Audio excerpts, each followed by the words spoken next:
মাহফিলে আসবে না, বসবে না, শয়তান বলবে ওখানে যাস না।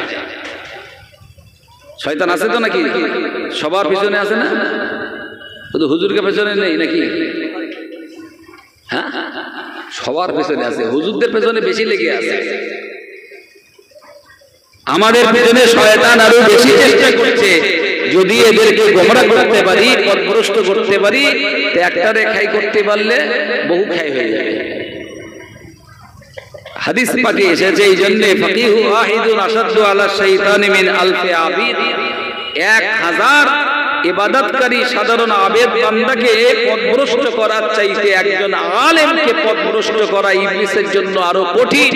ওই জন্য 1000 আবেদের পেছনে শয়তান যত বেশি না লাগে, তার চাইতে আলেমের পেছনে শয়তান আরো বেশি লাগে। সাধারণ মানুষ তাদের পেছনেও লাগবে না, বলবে যাস অশুনিস নে, কোরআন শুনে, হাদিস শুনে, ফিকহ উসুল আকায়েদের জ্ঞান লাভ করে তুই ঈমান মজবুত করে নেক আমল করে জান্নাতে যাবি। শয়তান এটা চাইবে না। শয়তান কি করবে? চলো দুনিয়ার রসে রসে যায়, দুনিয়ার মজায় মজে যায়, দুনিয়ার এই যে রঙ্গ, এই রঙ্গে রঙিন হয়ে যায়। দুনিয়াদারি করি, এখন তো কম বয়স, এখন একটু ফুর্তি করবো না, তা কখন করবো?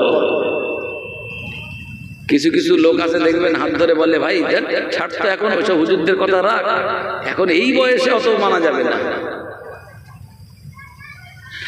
আমার